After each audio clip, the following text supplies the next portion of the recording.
Alas 5 pa lang ng umaga, ako ay gising na, habang ang iba ay nagpapahinga pa sa kama. Ako ay naghahanda at naglalakad na papunta ng bukid.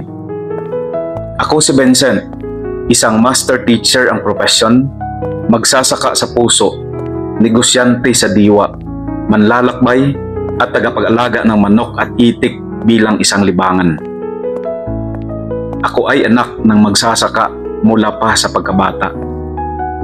At ngayon, ipapakita ko sa inyo kung paano kami nagtatanim ng palay gamit ang direct method.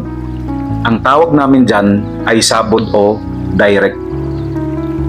Bago kami nagsisimula, kailangang ihanda muna ang lupa. Dito kami nagsisimula.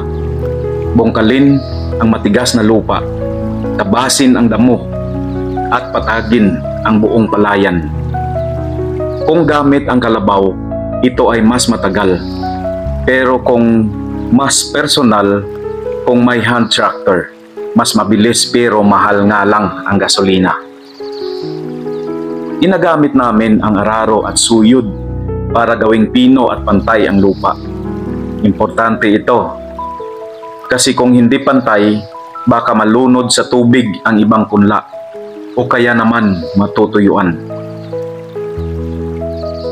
Ang pinakamahalagang elemento ay ang binhi.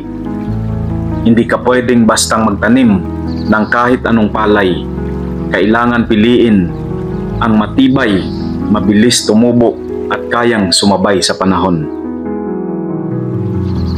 Ito na ang binhi na binabad ko ng 3 araw at gabi. 2 araw sa tubig, 1 araw na balot sa sako para umusbong. Ayan o, kita nyo? Paglapat sa lupa ay may puting usbong na sa dulo. Ibig sabihin yan ay handa na silang itanim. Ngayon, simulan na ng sabod o tayanin. Ito ang tawag sa direct method ng pagtatanim ng palay. Mano-mano, walang punlaan, diretso agad sa lupa.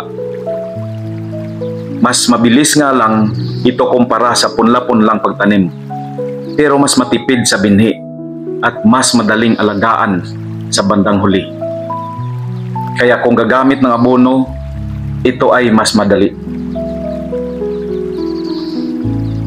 Mainit, mabigat, pero walang maririnig na reklamo. Kasi sa bawat sabog ng palay sa lupa, may dalang pag-asa. Hindi lang ito trabaho, ito ang buhay ng magsasaka.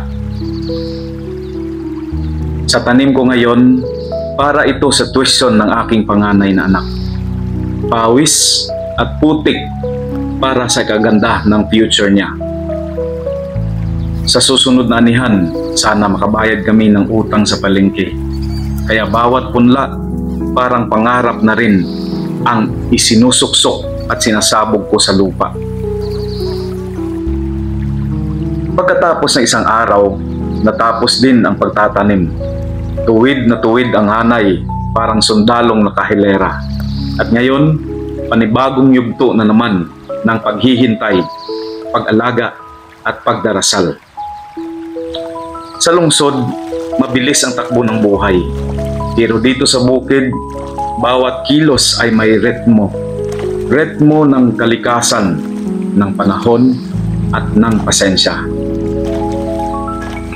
Hindi man kami nakasuot ng barong o Amerikana, pero sa bawat butil ng palay na aming tinatanim, dala nito ang dangal ng isang Pilipinong magsasaka. Ito ang tayanin, sabod o direct method ng pagtatanim. Ito ang kwento ng pawis, pag-asa at pagmamahal sa lupa. Ako si Vincent, isang master teacher at isang magsasaka. At proud ako rito.